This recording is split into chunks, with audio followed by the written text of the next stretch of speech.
Could you please do the motor?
Hata, for the sound of the bell.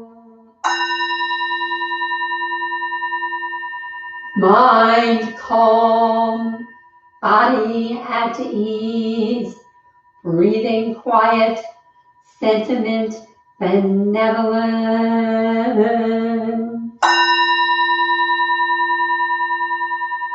Dharma friends, sitting still in vital silence, wanting nothing, we practice eco-Buddhism together.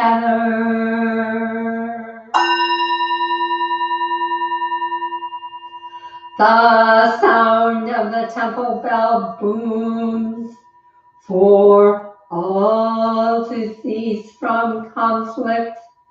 May the way of Buddha usher in the dawn of non-violent global village forever.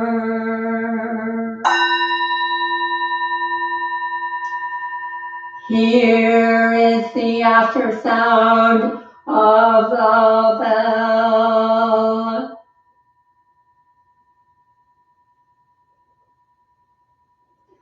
Thunder of silence, light after Dharma rain.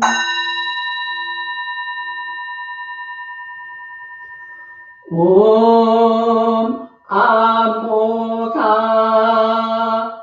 Vairocana Mahamudra Mani Padma Java Pravartaya.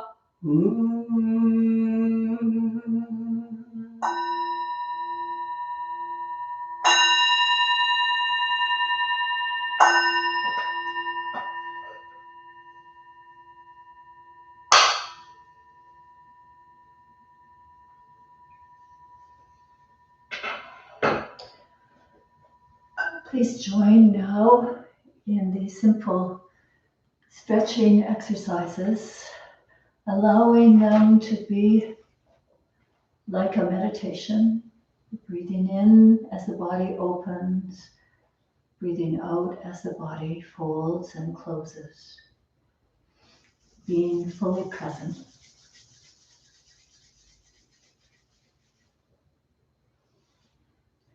Bringing the hands around the outside of the face, fingers around the hairline.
Keeping the spine straight in this one, and then just turning, keeping the body straight but twisting. Inhaling forward and exhaling back.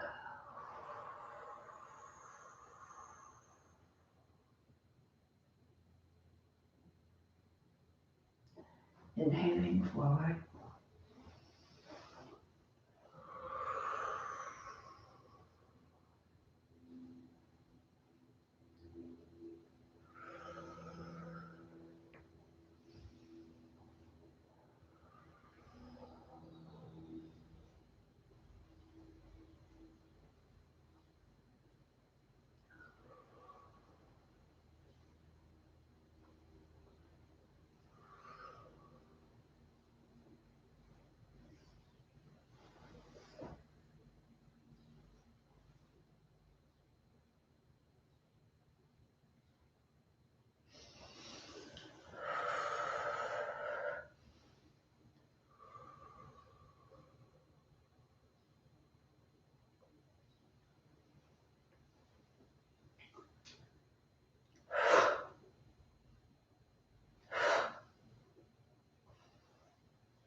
Please stand now and prepare for the first chanting and then recitation of the three refuges.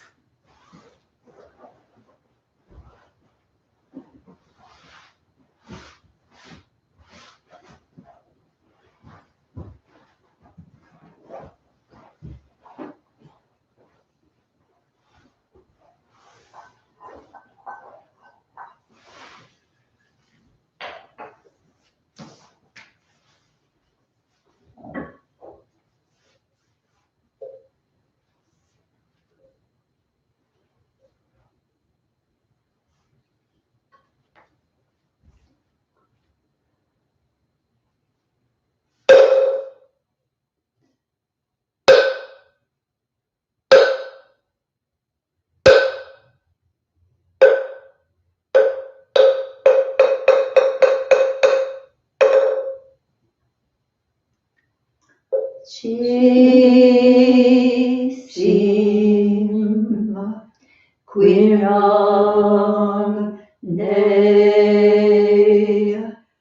sibam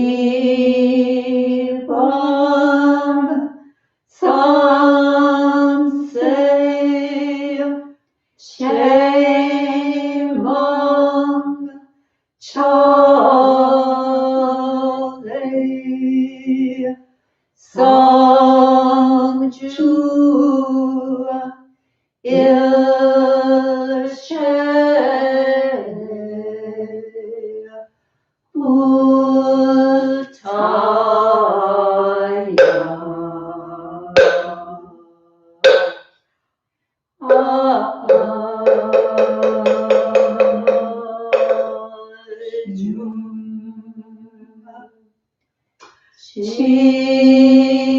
Shishim Quimyon Ne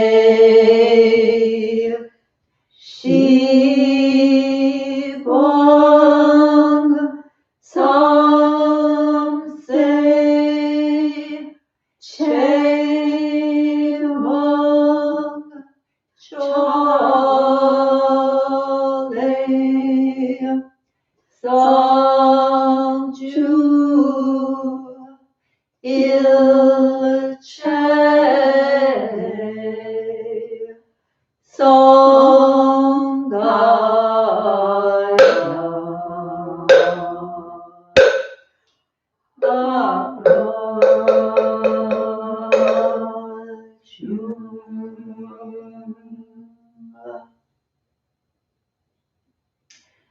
Please repeat after me the English version.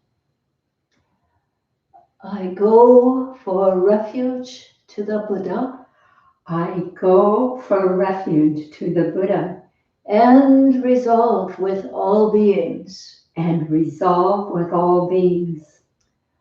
I will cultivate a heart of enlightenment. I will cultivate a heart of enlightenment and realize the great way. And realize the great way.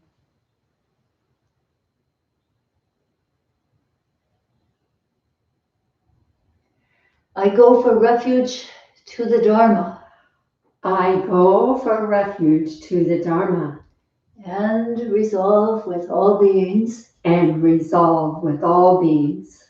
I will penetrate the teachings. I will penetrate the teachings. And uncover oceans of wisdom.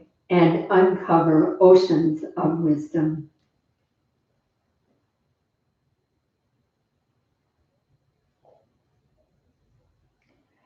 I go for refuge to the Sangha. I go for refuge to the Sangha. And resolve with all beings. And resolve with all beings. I will seek peace and happiness for the many. I will seek peace and happiness for the many. And transform this world into Buddha lands unimpeded. And transform this world into Buddha lands unimpeded.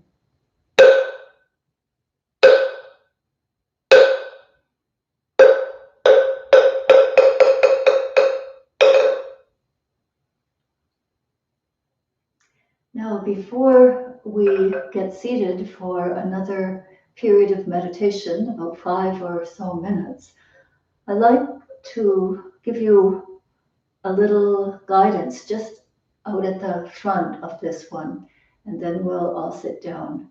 So I'll come just a little closer to the camera. So in this next period of meditation, there's a lot of times these days our minds can be very full. So almost in our face is maybe worry, maybe fear, maybe anxiety, maybe anger. And so if our hand represented that, it's kind of like right in our face, and it seems all that we can look at. But if we move our hand back, we see that there's a tremendous amount of space. And so we begin to be with that spaciousness rather than with the anger in our face. We can even see between the fingers the space. So as you sit down now, whatever comes, take your attention to the spaciousness, to the breath, to your body, and allow yourself to settle in and see that oftentimes that which was in our face so strongly somehow transforms. Okay. Please find your place and take care of your posture and listen for the kyongse, the sound of the bell, for about 5 or 7 minutes.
Please stand and draw near while we move the camera and get ready for the reading of the Dhammapada for this morning.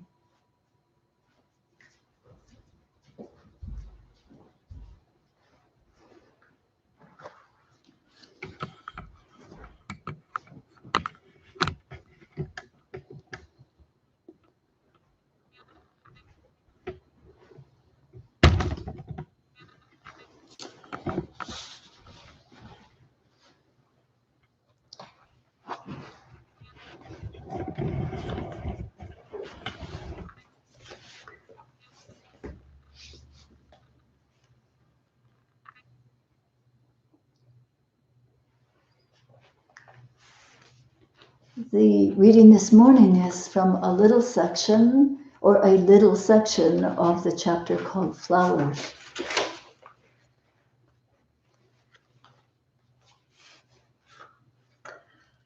Like a lovely flower, bright but scentless, are the fine but empty words of the one who does not mean what they say.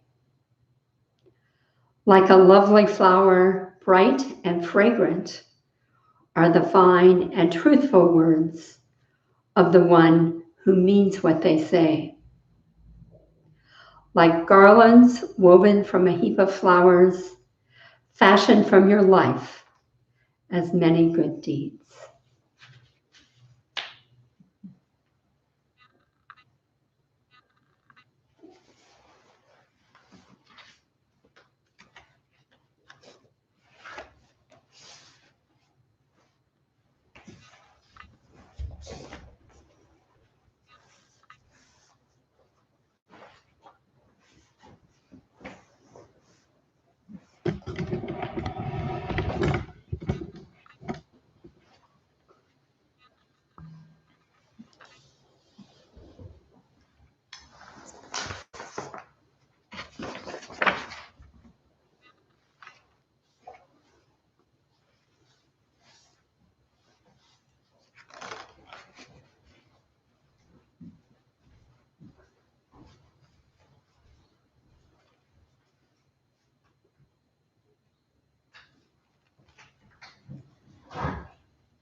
Vernal spring here in southeast Michigan. In the temple yards, the apple tree is greening, as the willow tree and most of our bushes. A rabbit ran across the yard this morning. Many birds are feeding at the feeders. Happy Easter. And may this find you all well and safe. It's very touching to us that you are there. We are together in this way each week.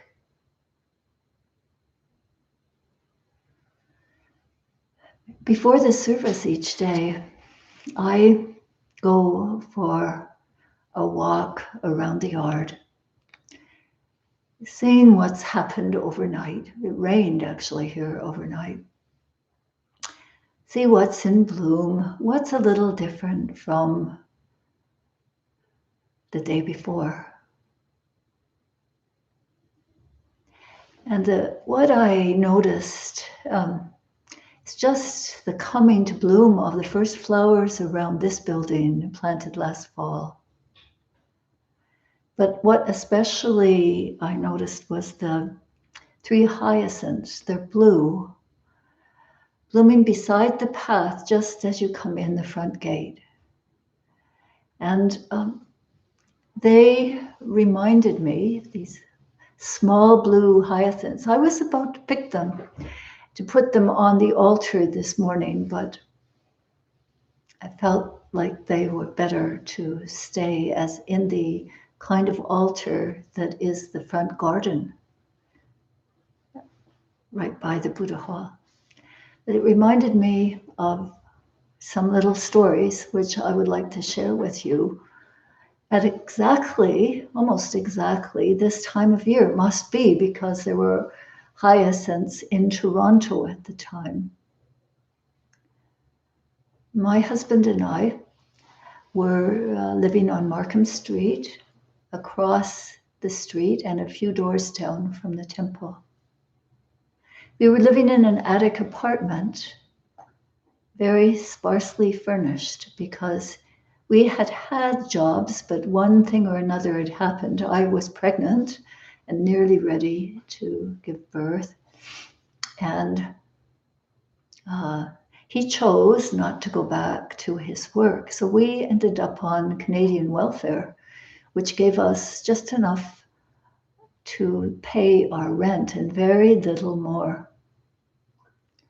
So it was a day when I went to the market, and the fragrance and the color of the hyacinths attracted me. And even though we really had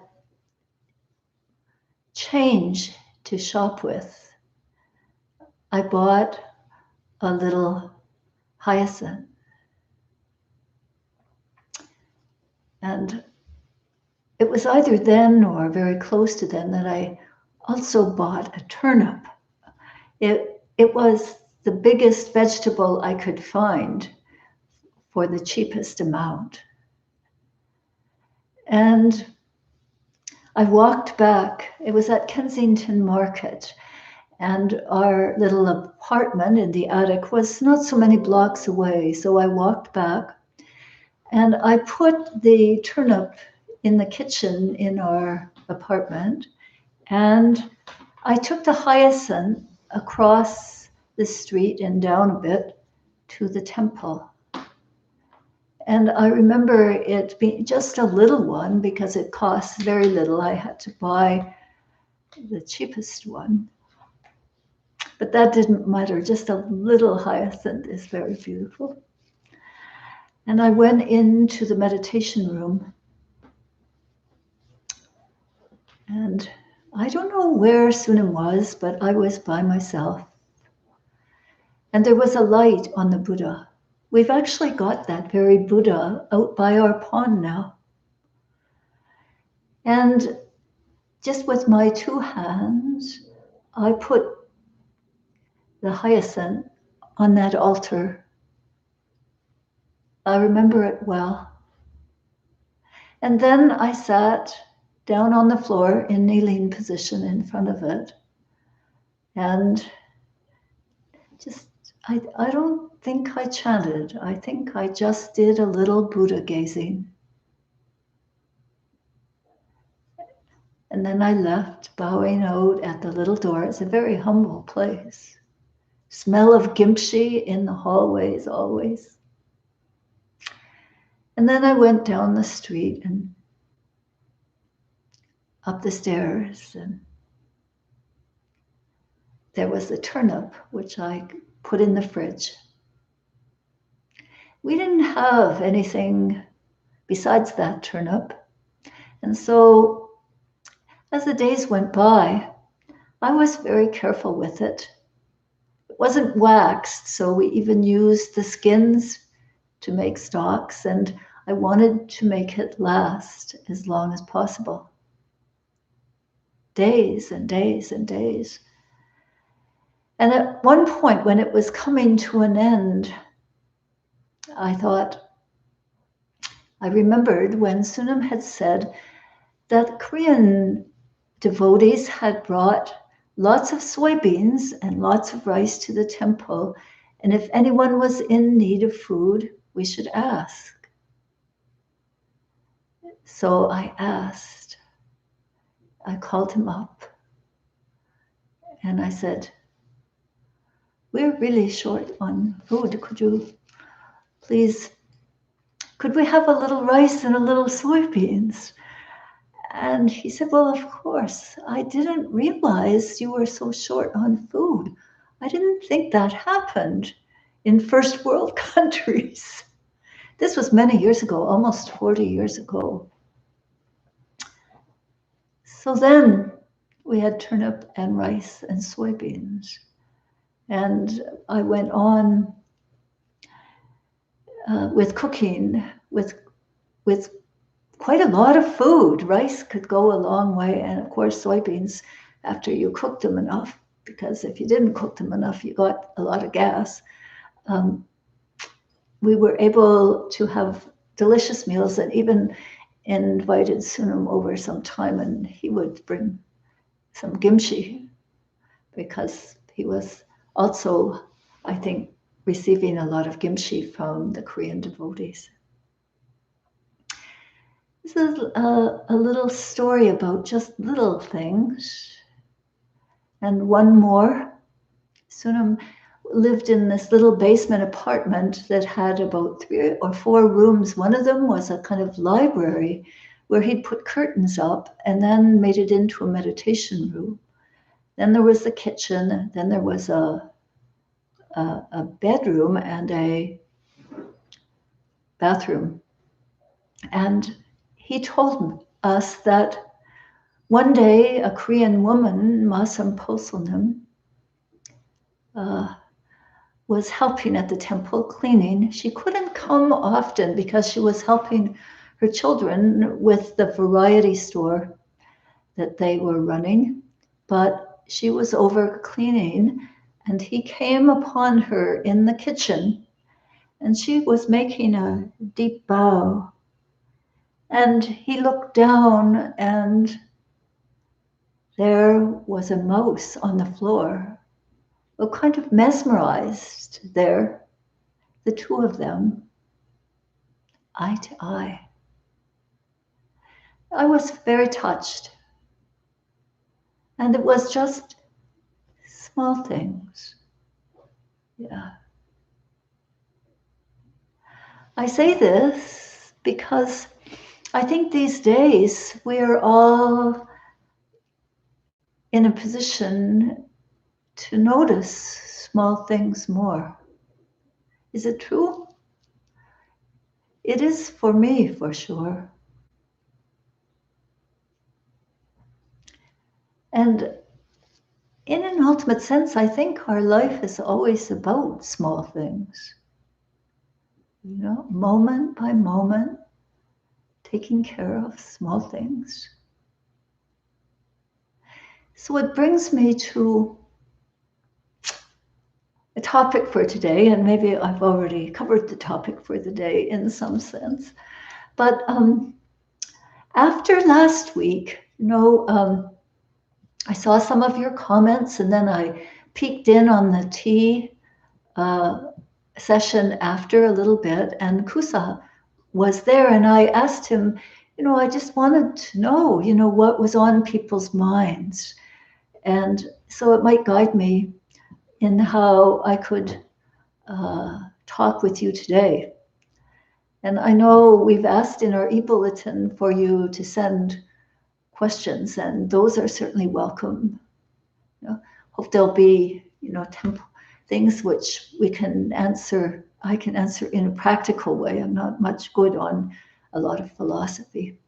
But anyway, when Kusa was talking about what might be a helpful talk for me to give, he talked about it being intention.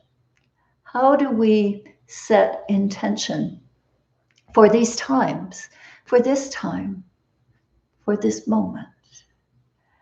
And I had heard in the tea discussion, one of our Sangha members was talking about how do you decide whether if you're watching YouTube all day, is it just because you're avoiding things?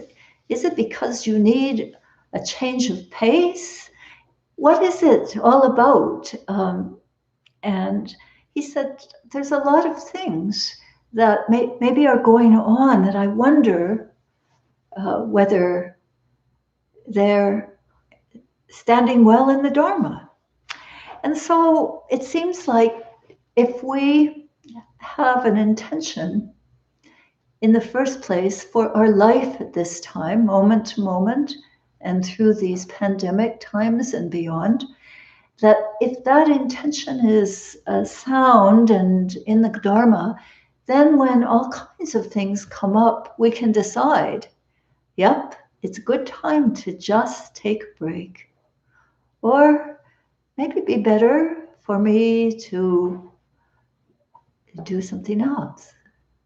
So let's talk a little bit about intention. Let me talk a little about intention. And let's see what time it is. I tend to just go on a little bit too much. So to start with, I would like to read something from Venerable Samusunam, who is our founding Summa teacher. And before I do, to show you the picture of his Dharma master, Sobang Sunam. Yeah. He was quite a character. And we'll do 3 prostrations to him and to what he offered in the Dharma to our lineage at the end of the service. Today is Sobang Sunam Memorial Day, besides Happy Easter. So anyway, from Venerable Samusunam, who is currently in New York with our Doan Sunam, he says, our founding teacher, Venerable Samusunam, teaches, it does not matter how long your room has been in the dark, just as it does not matter how long you have lived in ignorance and delusion. You can always wake up and transform delusion into wisdom. It is better to light a small candle than to curse the darkness. Do the work of this moment and awaken. This is about the wisdom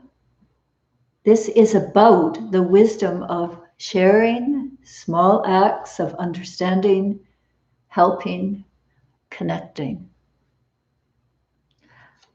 I actually love this very much. Sunam has a way of putting things in a nutshell. And at the end, this is about the wisdom of sharing small acts of understanding, helping, connecting. And what it led me to think of was our 6 paramitas. And I like to read them aloud to you.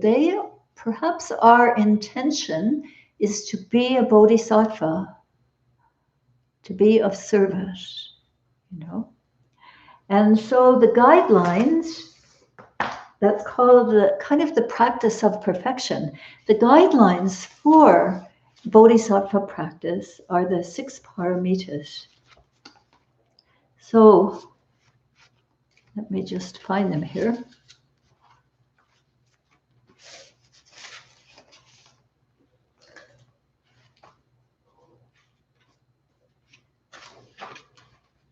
Page 10 in Moon Journeying Through Clouds, if you have it and like to follow along.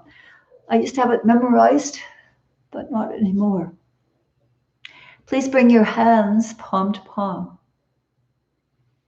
Adjust your posture so that your hips are forward, shoulders a little down and back, shoulder blades together. Dana Paramita. May I be generous and helpful. Shila Paramita.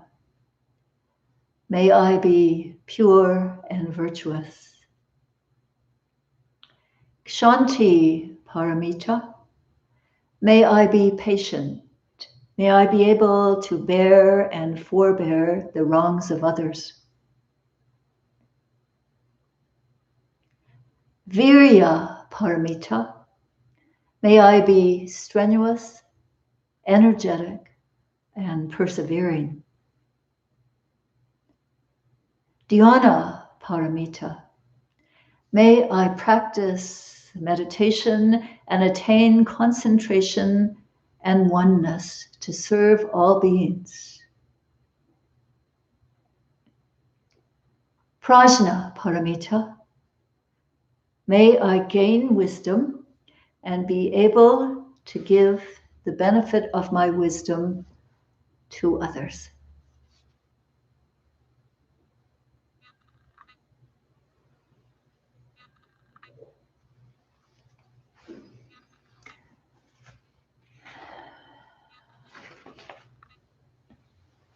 So that's the 6 paramitas. Those are the 6 paramitas. And I relate back to Sunam's word sharing of, which is about generosity. And let's look at some of Robert Aitken's book, The Practice of Perfection, which is a book about the work of the Bodhisattvas and the 6 paramitas too. And I love this kind of, because I love little Zen stories, this little story that he relates in the chapter on Dana Paramita, or giving. A monk asked Wei, by what means can the gateway of our school be entered? Wei said, by means of the Dana Paramita. The monk said, according to the Buddha, the Bodhisattva path comprises 6 paramitas. Why have you mentioned only the one? Please explain why this one alone provides a sufficient means for us to enter. Wei said, deluded people fail to understand the other 5 all proceed from the Dana Paramita, and that by its practice, all the others are fulfilled. The monk asked, why is it called the Dana Paramita? Wei said, Dana means relinquishment. The monk asks, relinquishment of what? Wei said, relinquishment of the delusion of opposites, which means relinquishment of ideas as to the dual nature of good and bad, being and non-being, void and non-void, pure and impure, and so on. Just let me go over those last 2 little points. The monk asked, relinquishment of what? Wei said, relinquishment of the dualism of opposites, which means relinquishment of ideas as to the dual nature of good and bad, being and non-being, void and non-void, pure and impure, and so on. And may I add, of you and me, them and us.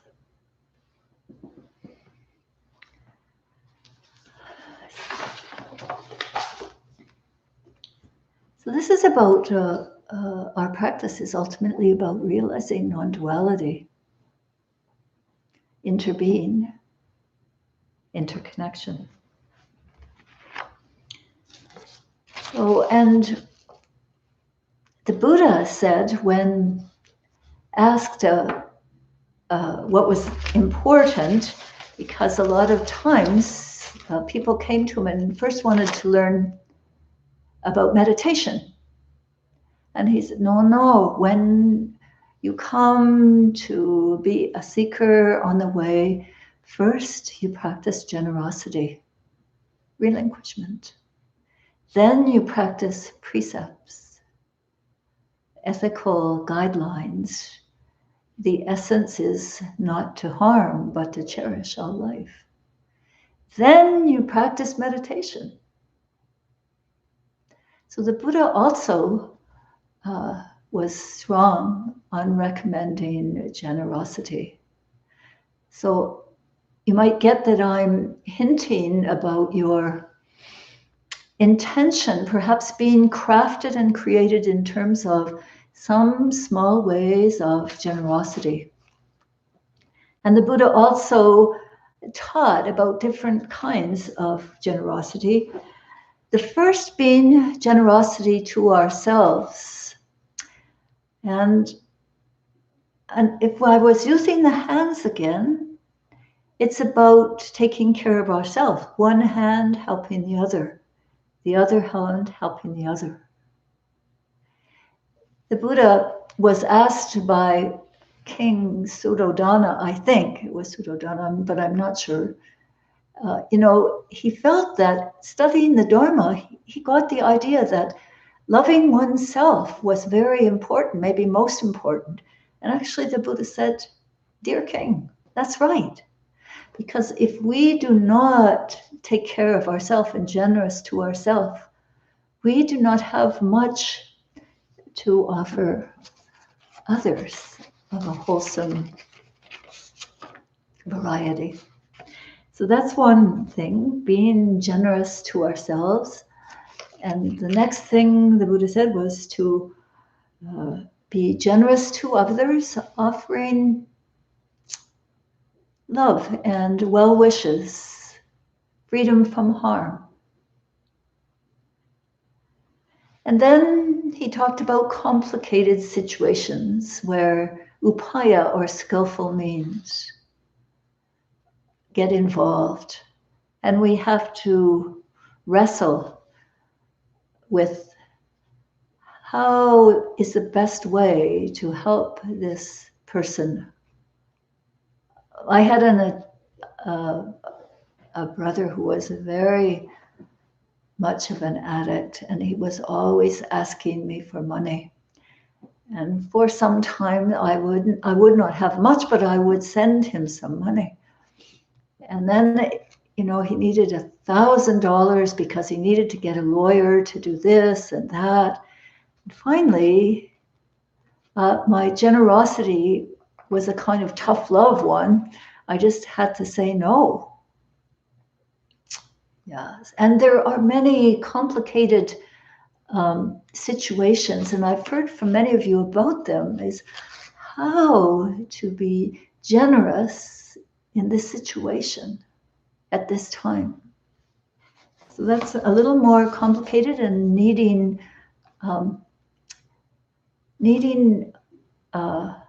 upaya, skillful means, looking carefully, not only at the situation, but at our own habitual patterns, and then responding as well as we can. The other thing about generosity of the spiritual teachings, and it's really easy to come out with, some, you should be generous right now, or it's the most important, the Buddha said, so did Hua, hey, waha. And, but we know that words fall short in our tradition. It's not that we never speak, of course, that's not true, but we do try to embody patience and loving kindness, all of those things, and even to offer our own happiness. What a gift. Yes. Okay, see time. All right.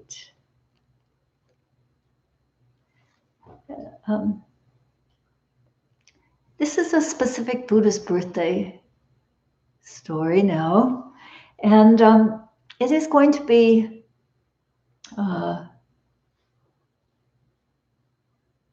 kind of a little short.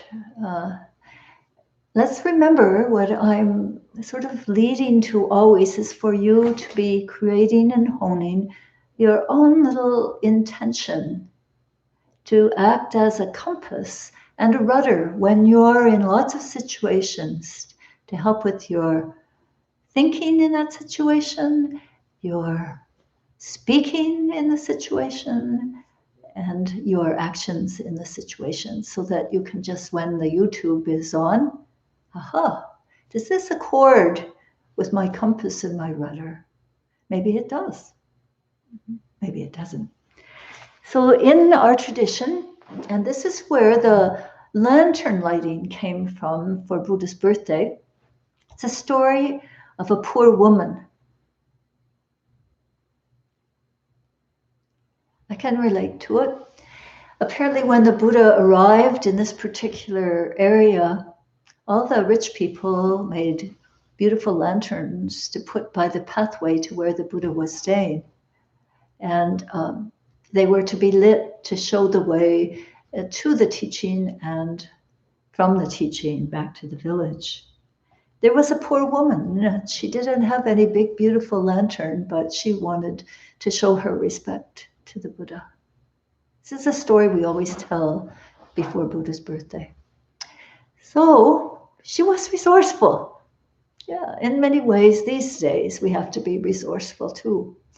And she went to the potter's place and he threw out his broken and old pots, the things that didn't work out in the fire in the kiln. And she chose a very little humble bowl from the garbage heap of the potter's shack. Then she went to the oil merchant and she asked, could he please give her a few drops of oil?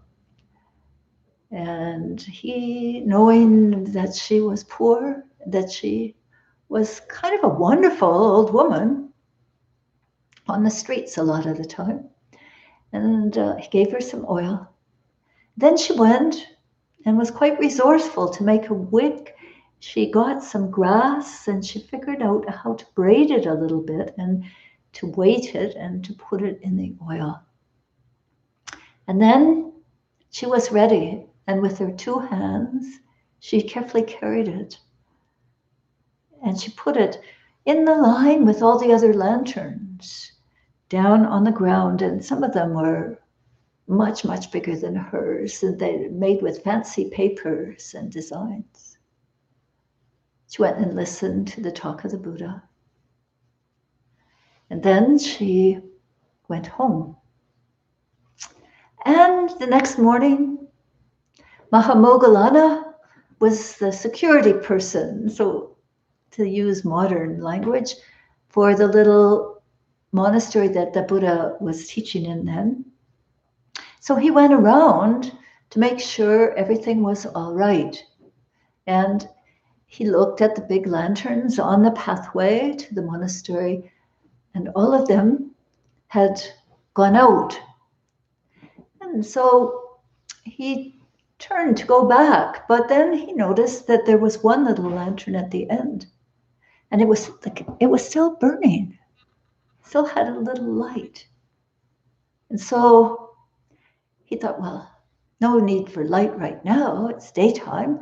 And so he took his robe and he swished it across to blow the light out, but it wouldn't blow.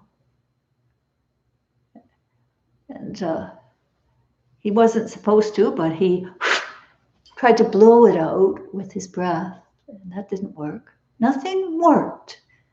So he went puzzled to the Buddha and said, there's a little lantern there that just won't go out. What's that about? And the Buddha said, that's the lantern of the poor lady. It is due to her sincere heart and her great tenacity and stubbornness that we cannot blow out her light.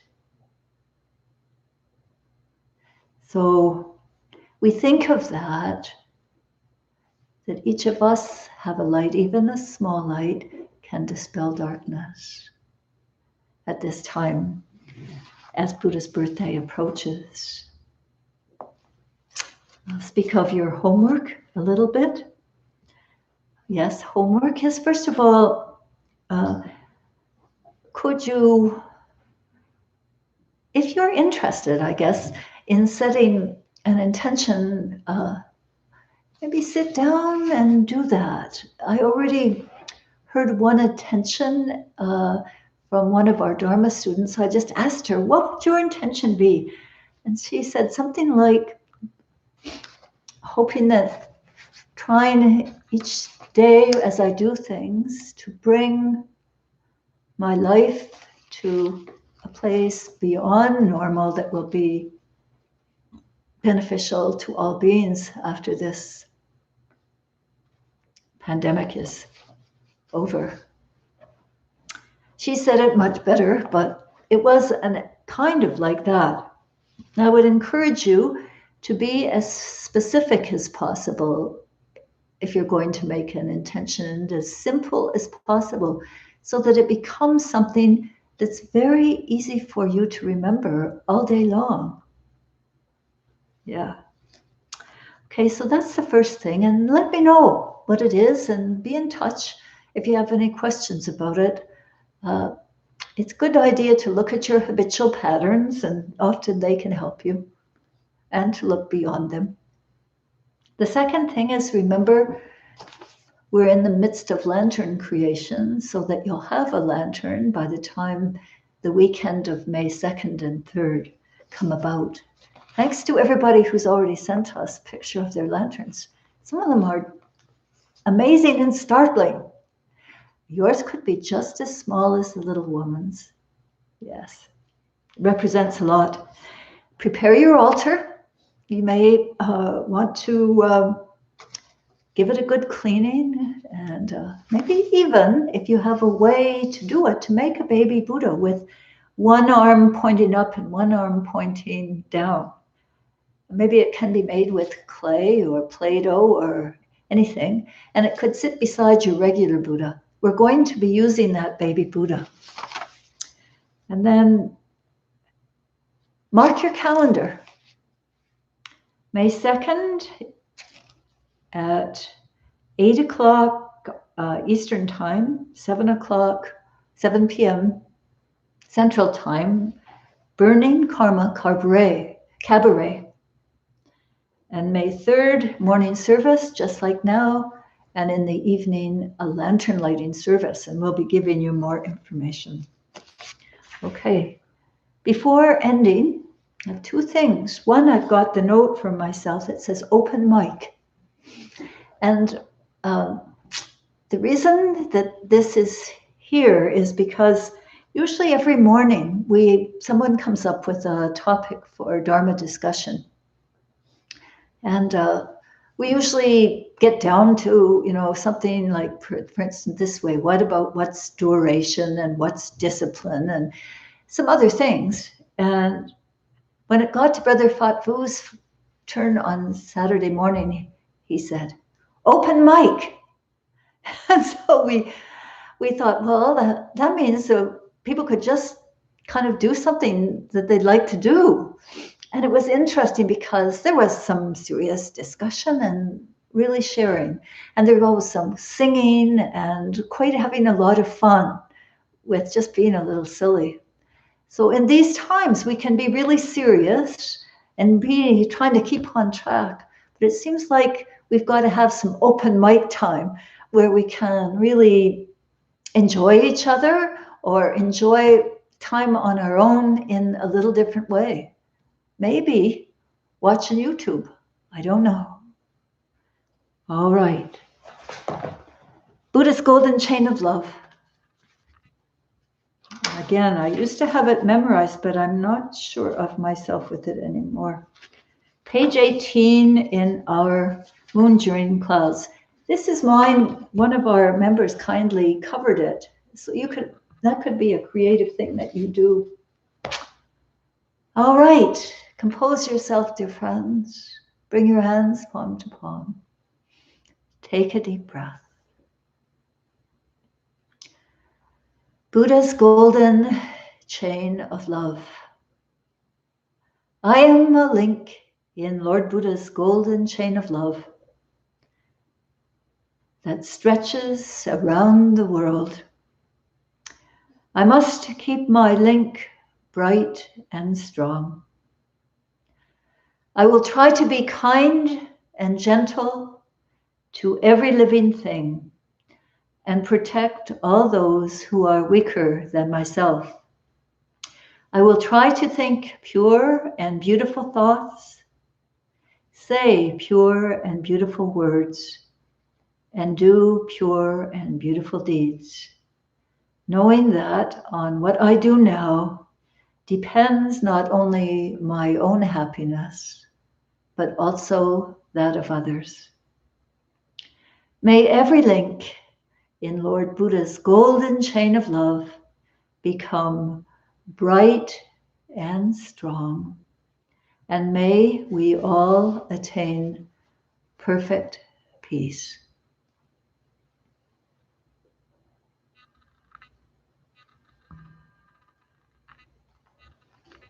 All right, let me turn you over to Ma'um for some final announcements.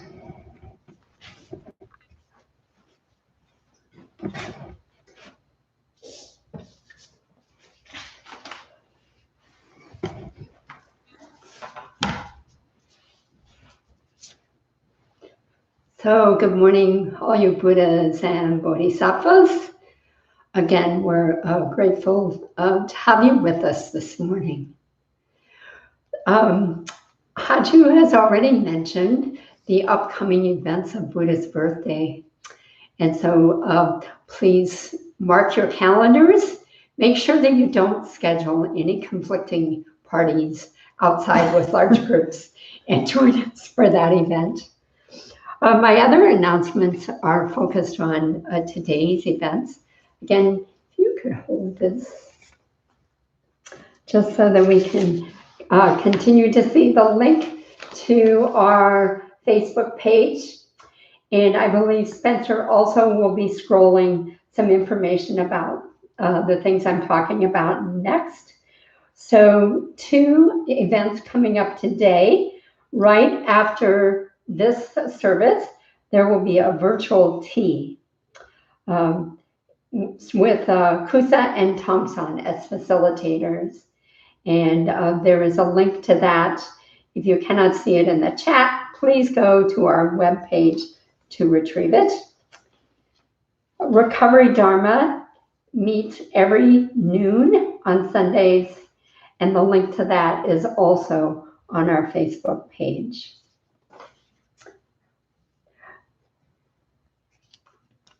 Okay. And again, we want to thank you for your continued support and donations to the temple. Tough times for all of us. And so we appreciate when you're able to share resources with us. In turn, we would like to share resources with you. So if you are aware of anybody who needs assistance, please call the temple and we'll try to connect them with resources or provide direct assistance that may be helpful. Okay. That's it for announcements. Yes. Have a very good Easter day. Sobang Sunam. Oh, Sobang Sunam.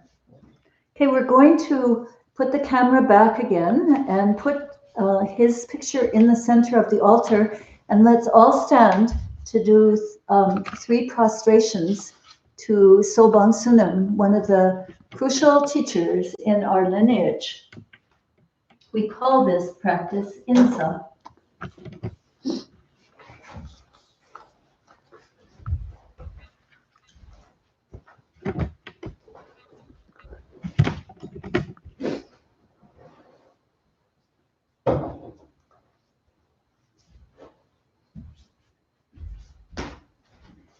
Okay, so we are going to see our backs, but just in the spirit of actually facing the Buddha and the lineage to which we are grateful to be the recipients at this time in the history of our life and the world.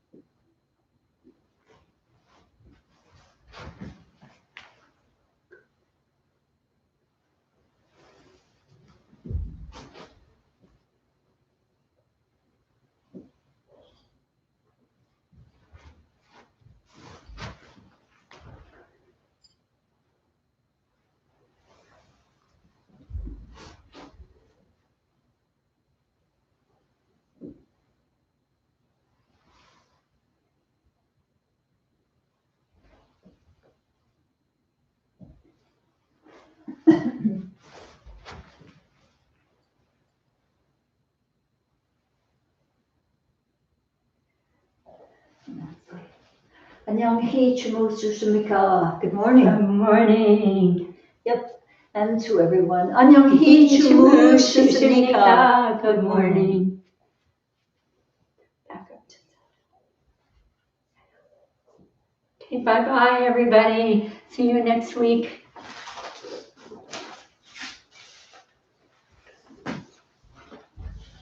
I'd like to see that. Yeah.